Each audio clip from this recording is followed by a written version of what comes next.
Hello and welcome back to another video from Average FPL. So I only went and did it. I pressed that wildcard button, so I'm locked in now. And this is the team that I am going to go into the next game week with at the moment. So I did a video a couple of days ago talking about um, three different teams that I could have changed it to and different permutations moving forward, and I've kind of stuck to those players so far. Um, and this team is really a mixture of all three of those teams. So yeah, we'll talk through my thoughts, and then you guys can let me know whether you agree, disagree, and any potential changes I could still make moving forward before the weekend, because I'm still open to making changes right up till the deadline, and I could talk about some potential changes that I might still make as well. So in goal, I decided to keep Ben Foster. I think he started for Watford. Um, so I'm a fan of cheap keepers. I know Watford aren't going to keep clean sheets, but if Ben Foster can get 2 or 3 points a week um, as a 4 million goalkeeper, I think I'll take that and invest the funds elsewhere. My other goalkeeper is Scott Carson. I just went for the cheapest keeper. I think it's important to note that my team value is 99.5 million. So I've not got that much to play with. So it's in my interests, I feel, just to, um, save on funds where I can in order to maximise the points elsewhere. So in defence, I actually got rid of Ben White. He was in all three of my videos that I did earlier in the week. And I got in Henry and Matt Loughton. They've both got good fixtures coming up. They both play every week, 90 minutes, so there'll be no headache there. And I also bumped up to Trent. So I've never really owned Trent that much. He's just so much more expensive than the other defenders. But looking at his points tally so far, I'm just at a stage where I'm like, look, if you can't beat them, join them, get in some big hitters, and then at least if they don't score points, you're not getting outscored by other players who also own them.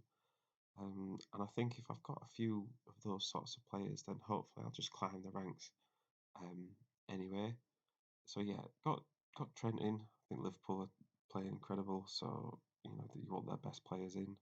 And score points. I decided to keep Manquillo just as a 4 million defender. Newcastle have reasonable fixtures going forward, and he's been playing recently. He's actually got a couple of assists in the last few game weeks. So at 4 million, I just think it's very low risk, and he's more than likely going to be on my bench most weeks anyway. And I also managed to rearrange the funds enough to get in Chilwell alongside Trent Alexander-Arnold. So Ben Chilwell, 3 goals in 3 game weeks, and like I said in the previous video, you know, usually I'd look at that and say, well, he's had his goals for this season, he's not going to score again. But this year I want to try a different approach and just say, you know what, he's playing well. Stop looking for excuses not to get him in and just get him in.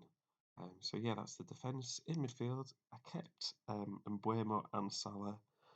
Brentford's fixtures are just really good going forward. I just think, him and Tony, they are going to be the ones that get the goals for Brentford. So yeah, why not stick with them? They've done okay so far, and both are reasonable price points. So I feel like I can just stick with them and see, and it's relatively low risk, and there'll be a spot on my bench maybe some weeks if they've not, if they've got flagged or if the fixture's too difficult. So yeah, stuck with Salah. There's no surprise, best player in the game. So you'd be crazy to take him out on a wild card, even though he's the most expensive player. He's worth every bit of it. And to be honest, if you don't have him, you're running a massive risk of falling behind people that do. Brought Son in. I think Spurs fixtures are turning around, and Spurs also have to turn it around at some point. And Son, compared to Kane, he's a lot cheaper. Gets extra clean sheet point, gets an extra point if he scores. So yeah, I think get Son in. He's only about 17% owned, I think. So I think that's not too high. I think he could still, have an impact and help me climb the ranks. Now the next big hitter I've got is Kevin De Bruyne. Like I said before in my previous video, he's about 4% owned, and I just think he is rotation proof at Man City 90% of the time. So I normally stay away from Man City players. I just think, you know, I just don't want the headache every week. But I feel like for them to do well, and especially now they're in a title race, they might not have the luxury to rotate. Um, you know, as much in the past when they're winning the league by a long way, they can just rotate and concentrate on the Champions League a bit more. But now with Chelsea and Liverpool playing really well, you know, they're going to want the best players to play, and there's not loads of options in his position anyway. And I just think 4% owned. I just had to get him in the team, get him in the team. He's going to score points at some point. He's going to just, you know, explode for points, and people are going to rush to get him in, and hopefully that also just increase my team value a bit as well. Now, final midfield slot goes to Mason Mount.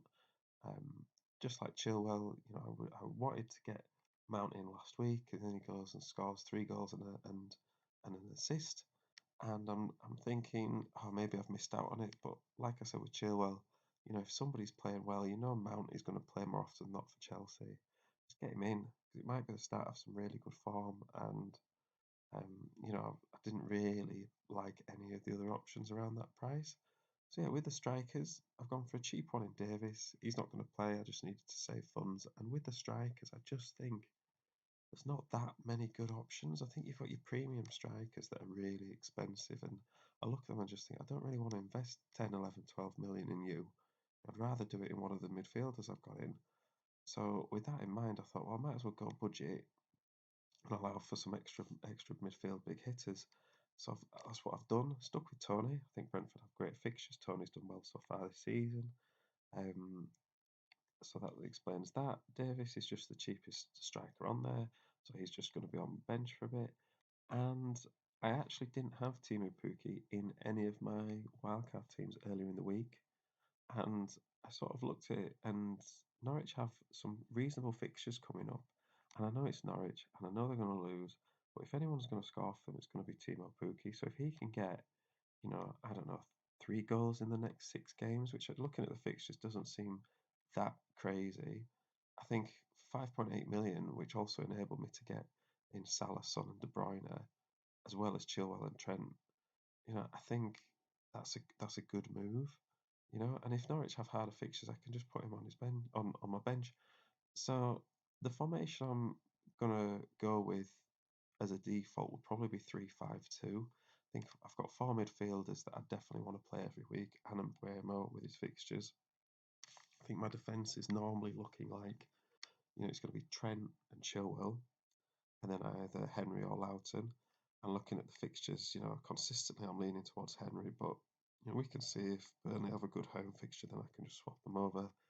And it gives me a bit more flexibility as well. You know, before I had a lot of flags. I had, you know, Navarro, who's not even with Watford anymore on my team, so I was never going to play. And I think it just gives me a bit more bench depth. I know Davis is probably never going to play, but the rest of the squad should do. You know, apart from Scott Carson, obviously as well.